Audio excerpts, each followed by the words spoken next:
Do you remember that classic Westward RTS? The one that pitted two nations of cyborgs against each other on the battlefields of Central Europe? You know the one, where the robots bled oil and made a crunching sound when you ran over them with your tanks? No? Then chances are you're not German. Hi, I'm Calvin, and today we're going to talk about the censoring of strategy games, look at some notable examples and discuss some of the causes. Censoring comes in many forms. Sometimes a game is subject to an outright ban. Other times it might be age restricted, and occasionally small parts of it are changed to comply with certain rules. But before we try to understand censorship, we must first go back a bit in time and look at how it all came about. Media censorship is almost as old as media itself, but providing a brief general history is almost impossible as it varies so much from country to country. In the days where just about everywhere was conservative and liberalism in its truest sense hadn't really caught on, governments were pretty interested in keeping tabs on exactly what information citizens were influenced by. I think this can best be summed up by two words: ideology and obscenity. You don't want Joe Public reading criticisms of your system of government or your church, as if they do, then they might want to overthrow it. You also don't want them reading anything too rude or too violent, as it was assumed that just learning about these things would cause an immediate desire to replicate them. If you look at a list of books or films that have been banned over the years, you'll find how pretty much all of them tend to fit into one of these two categories. Lady Chatterley's Lover was banned in the UK and the US because it contained some very graphic depictions of intimate relationships. And 1984 was banned in the Soviet Union because, well, it contained way too many home truths. The censorship of film generally followed in the same sort of vein as books. If a particular motion picture was deemed to breach obscenity laws, or was considered damaging to the state, then it would be blocked by whatever authority was responsible. This was pretty easy for governments to muscle in on, as in most territories you'd actually need a license to operate a cinema, and if you were found to be screening anything that was on the no-no list, then you would swiftly find yourself out of work. No license, no cinema, no business, no job. If you're having trouble understanding why you might actually need a license to operate a cinema, then you need to consider the properties of silver nitrate film.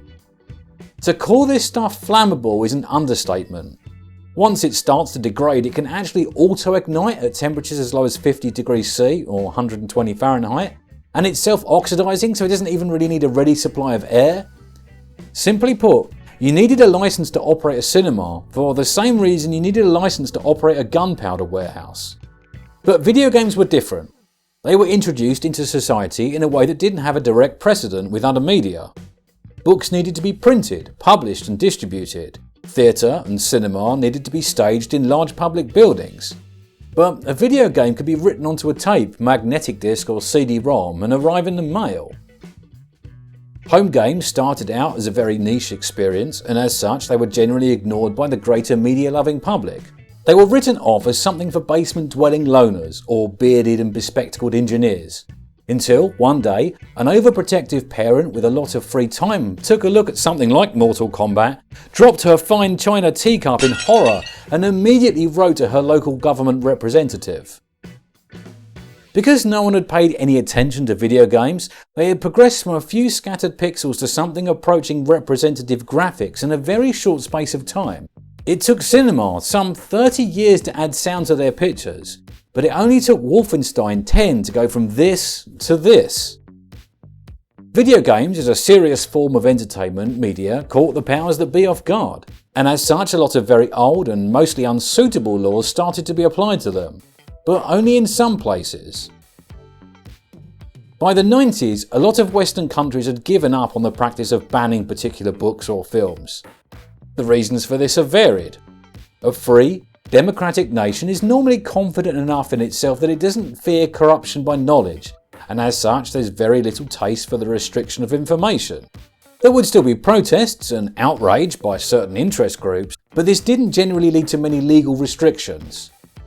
There was also a fair degree of pragmatism involved.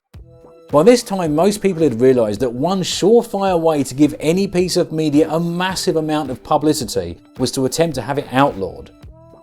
Governments did still step in from time to time, but generally this was for reasons of national security or safety rather than ideology or obscenity.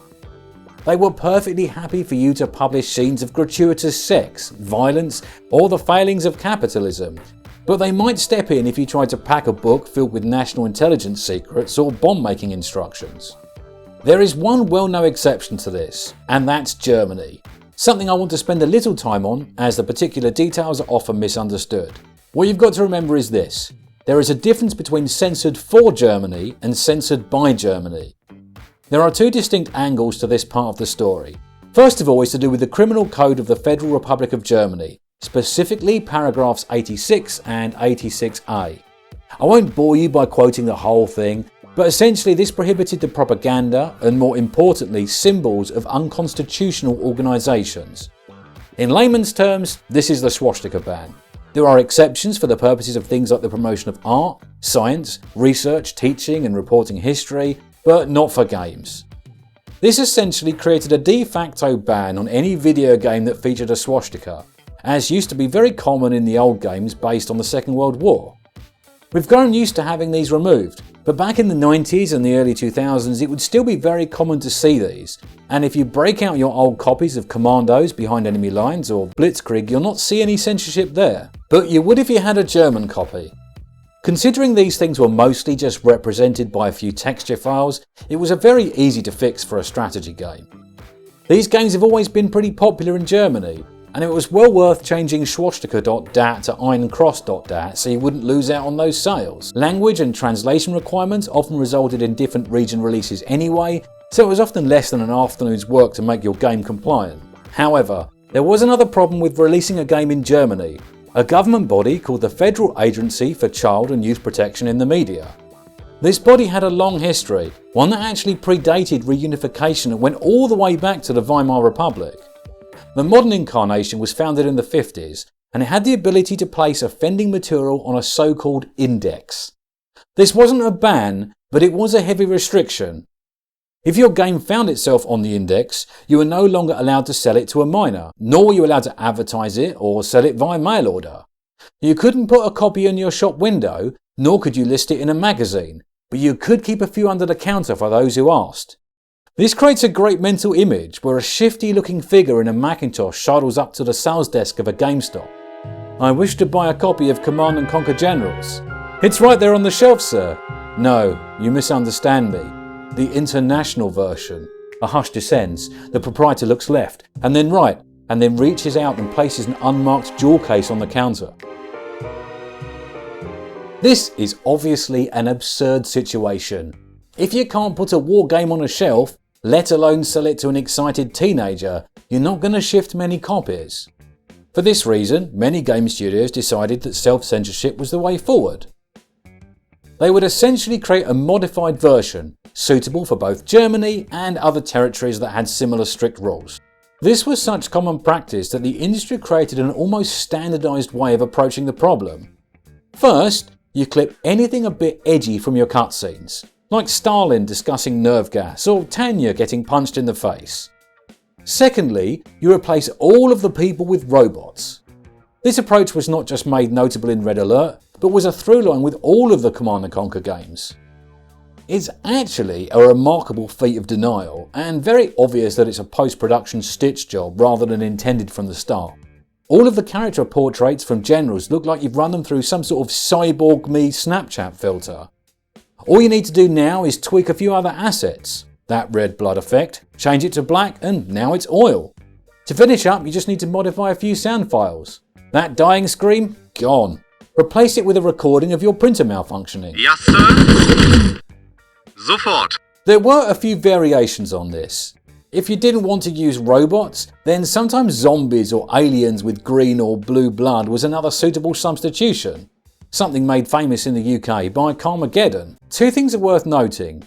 The first is that, aside from specific symbols related to Nazi ideology, the German government wasn't running around banning video games left, right and centre. It was heavily restricting them, sure, but that's not an outright ban.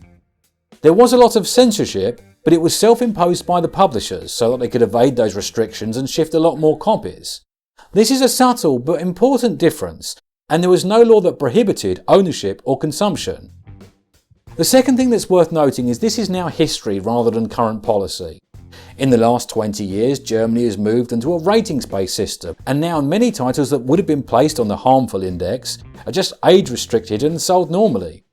Even more recently, Germany has relaxed the rulings on unconstitutional organisations, and as long as proper context is provided, the mere presence of a swastika in a video game no longer constitutes an automatic ban.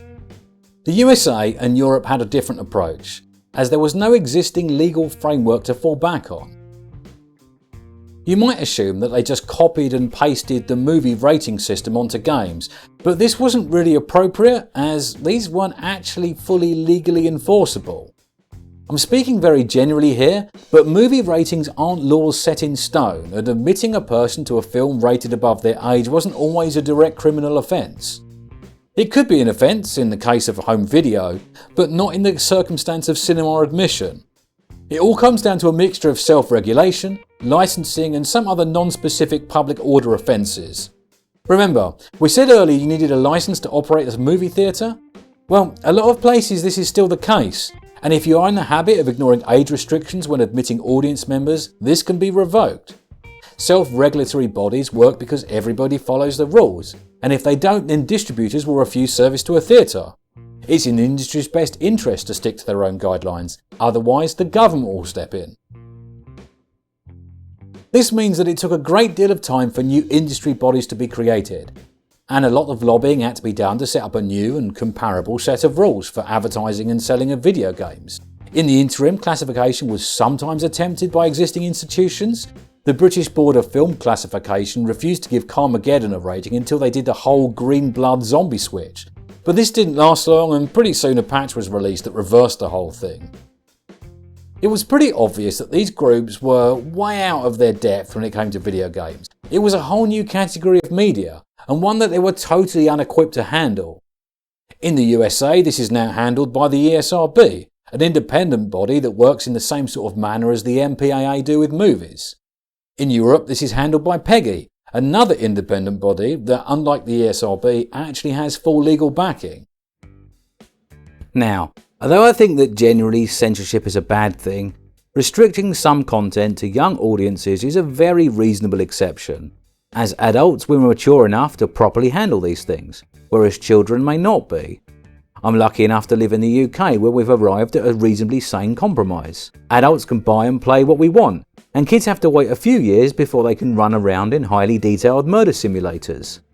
I can also say that the government is a load of rubbish, the church has a lot to answer for, and the king looks rather silly in that hat. But others aren't so lucky, and there's still quite a lot of censorship going on out there. The problem with online games is they involve people, and the problem with people is they have a tendency to say and do things that you can't control. There's been a long and mostly fruitless quest to try and filter the chat in online games, but it always suffers from the same old problem. People will go to great lengths to insult or otherwise harass each other, and no matter how many bad words you add to your chat filter, then there is no way to truly censor a dedicated troll or hater. Whether you're trying to comment on the marital habits of an opposing player's mother, professing your opinion on the legitimacy of a non-specific Asian Indo-Pacific nation, or comparing a world leader to a honey-loving cartoon mammal, where there's a will, there's a way. They'll try and stop you, but they will fail. Someone will sell them a very expensive and specific Gen AI based filter program, and then that will fail too. I think Hearthstone probably demonstrates the ultimate destination for this particular problem solving exercise, the total removal of all text communication between players. Don't be surprised if you see more games going this way in the future. You'll probably get a GLHF button you can press once when the game starts, and a GG button you can press at the end, but this will be the absolute limit of your online interactions. And you know what? When someone decides not to press those buttons or press them a bit late, it will create just as much anger as if they had directly insulted all of which you hold dear. So they'll probably remove them too. These aren't the only restrictions you'll find as things fling themselves over the internet. And you still do get the occasional strategy game that's outright banned by a government that thinks it runs the risk of corrupting its citizens. Command & Conquer Generals was banned in China for smearing the image of China and the Chinese army.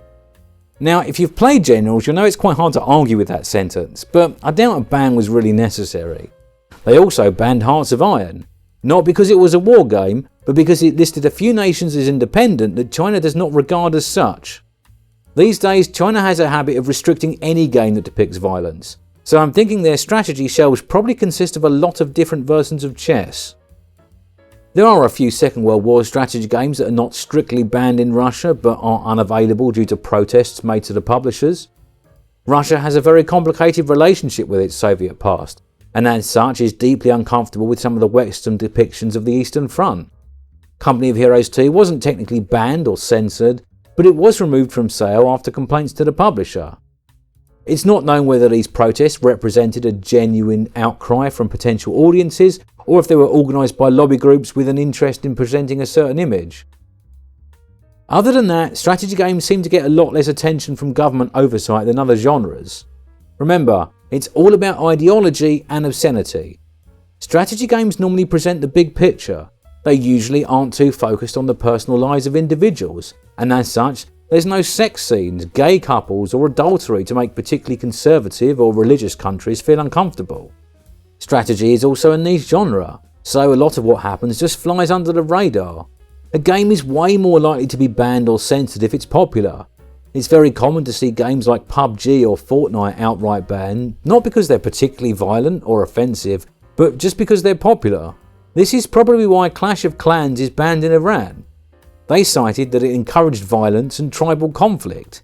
Now, there's quite a lot of strategy games that feature violence and tribal conflict, but none of them are anywhere near as popular as Clash of Clans. I think it's fair to say that most censorship we see in modern games is pretty similar to the censorship we're used to in film and TV. The rating system ensures that only people of a certain age are able to purchase that content, and just like movie studios, game publishers deliberately use a degree of self-censorship to attempt to make their products as accessible as possible. There is nothing to stop a parent buying a child a highly inappropriate game, but parents were always able to buy their children highly inappropriate films on VHS or DVD. Europe and the US are generally in sync with each other. The rating systems used by ESRB and PEGI don't exactly line up, but they mostly agree, and I don't think the governments of any North American or European countries have actually banned any games since the rating system have been in place. Germany used to be a very notable outlier, but for all regular intents and purposes it operates in the same way as any other European nation. Mileage in other countries may vary, but as long as you don't want to specifically insult the regime or contradict any of its policies, then most strategy games are probably available. The only other changes you might run into are due to legal considerations. Do you remember Homeworld Cataclysm? The remaster was named Homeworld Emergence because the Cataclysm name was associated with World of Warcraft. This change wasn't made because of a lawsuit, but is instead another form of self-censorship. Not every battle is worth fighting. Even a win costs time and money, so sometimes companies make these little changes as a preventative measure. Before you get all angry about Blizzard, you'll be happy to know that it goes both ways. You remember Grom Hellscream? He was renamed to just Hellscream in Warcraft 3 because it's difficult to trademark the word Grom, a name shared by a motorbike and a Games Workshop character. I'm not sure how litigious Honda are, but Games Workshop are an upstanding company with a strong ethical approach to business. Hi there, thanks for sitting through my little presentation on censorship. If you enjoyed this video then click the like button, and if you have any feedback let me know in a comment or on the Discord. And as usual, if you want more of this sort of thing, then subscribe to my channel and I hope to see you back soon.